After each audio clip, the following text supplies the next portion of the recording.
You are by the strike in the NFL. Football is still a fall tradition in this country. But with labor problems among the pros and recruiting scandals among the colleges, where does a person find a couple of America's real teams these days? Well, as News 8's Hal Clement tells us, you find them in the same places you always found them, in small towns all across our country, in towns like Ramona on a Friday night in September. Ramona, California on a Friday night. In the fall, that means high school football.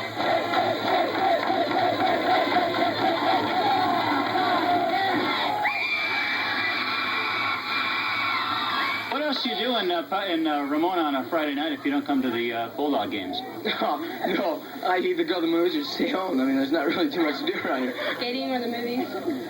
That's about it. This was the Bulldogs' first game of 1982. Last year they won 3 and lost 6. It was their best record in 4 years.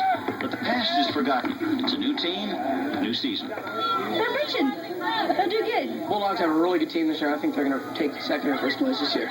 Ramona is coached by Jack Menotti, who also coached for 7 years at Kearney and 6 years at Madison, much bigger schools in the city. He's also coached in college. This is more fun. Our kids are good kids. As far as football, probably the biggest problem is they're not aggressive enough. We have to make them aggressive. We have to find ways to make them aggressive. We didn't have to find that at Kearney, and we did have a little problem in Madison in that regard, but we soon overcame that. But by and large, the kids are family-oriented. They're rag. Let's wipe those hands. Well-mannered. They're good kids, and it's been very enjoyable from that aspect. Menotti and his players gathered in a classroom at the high school at 5:30 Friday afternoon, 2.5 hours before kickoff. It could have been a math or a history class from the looks of it, except for the jerseys on the students and the helmets on the desks. First order of business, making sure the new Bulldog decals were placed properly on the helmets. Like the tail is almost lined up with the back. And he has it lined up with the front button on the bike. Then offensive coordinator Bill Clark took over, speaking in the language peculiar to football coaches. Basically, our offensive game plan is pretty simple. You guys know we're running the 10 series, the 20 series, and the 49 and 41 pitches and the 49 and 41 laterals. As in all classrooms, some students listened to the teacher and some had other things to do. Then it was down to the locker room to get dressed and taped. The tension starting to build thicker and thicker, like the layers of tape. And back to the classroom for the coach's pregame speech. Menotti is not Newt Rockne, but he's not bad. The normal procedure is the butterfly start from the stomach. The adrenaline begins to flow. You get sleepy. You got to hit somebody. That's the first thing. And once you make good contact, it'll all be over. We realize you're going to make mistakes, okay? And as I told you before, you never have to worry about that. The coaches never forget the mistakes you make, do they? The only thing we have over anybody is our unity. So let's keep it. Time to head for the stadium, which is at the junior high school 8 blocks away. There's no team bus, so the players will have to take their own cars. The junior varsity team had to walk. And maybe an omen of good things to come. There's a rainbow over the stadium. Pass blocking. Ready? Go! Okay. It's raining hard, and the ball is slippery. That could be a problem for the Bulldogs, who like to pass. The players are nervous, but they overcome it with enthusiasm. Ramona's opponent is University City, a second-year high school fielding its first ever varsity football team. Enthusiasm is not a problem for them either.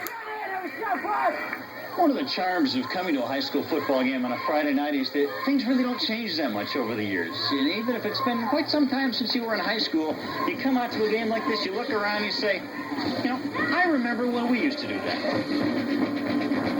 There is the band, the drum major, the pep squad, and the team running on the field.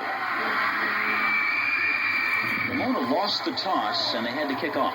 Where's my kicker? What do you want? I want a squib kick on the right-hand side. On the right. Don't let it go out of bounds. On the right-hand side. Ready, set, go.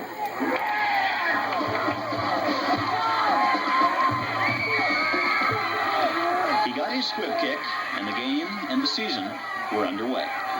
First play of the game, Ramona's defense threw University City for a big loss.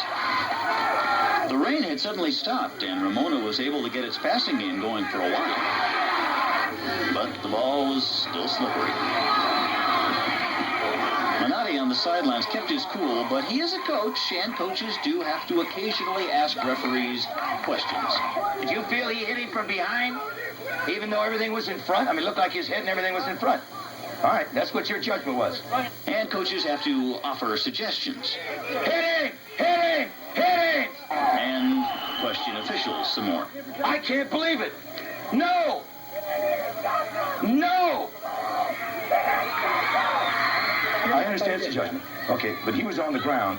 All right, he almost got the ball. He was on the ground, and the kid tripped over him afterwards and after. Okay, that's the way you saw it. I saw it different. Okay. Okay. Well, someone has to make the decision. Okay. No, I know, but it's a costly one. Thank you. I can't believe it. We're getting hammed. It's a scoreless game at halftime, and of course, it's time for the halftime show. The flag team. It's the first game of the season for the flag team, too. Is there a high school band anywhere in the country that does not play on Wisconsin? If there is, they should be ashamed of themselves. This version, naturally, is called On Ramona. The game resumed, and Ramona scored first. Gary Shallander passing to Tim Nagel for a touchdown. High school, college, pro football, there is nothing quite like that first touchdown.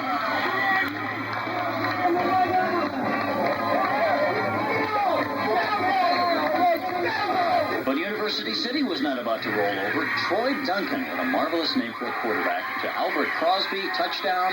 It was tied. You had to wonder if University City, a much bigger team physically, might not be wearing the Bulldogs down. Nonsense. You cannot wear a Bulldog down. Shallander to Vic Menotti, touchdown. Ramona led 14-7. It was the fourth quarter. Ramona seemed in control. But part of the charm of high school football is that hardly anyone is ever in control.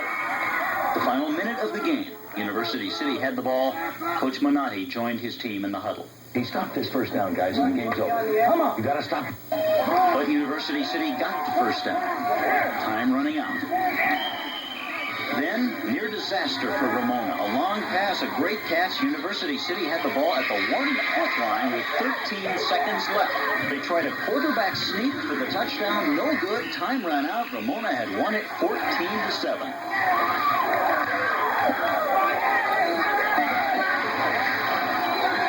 The joy of victory can be a painful thing, especially if a teammate is wearing a helmet and you are not. The alma mater, sung to the tune of 100 or maybe 1,000 alma maters across the country.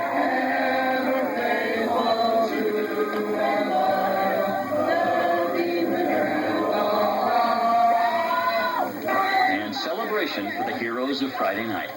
During the game, a Ramona assistant coach had come up to me on the sidelines and said, "Hey, not bad for a small town, is it?" "No, it isn't, Coach. Not bad at all." Hal Clement for News 8 Primetime in Ramona. Now, you can't watch that story and tell me that things have changed all that much since you were in high school or since I was playing for the Spring Branch Bears back in Texas. And I will guarantee you one thing. They won't cancel any of those games because of a players' strike. When we come back, a report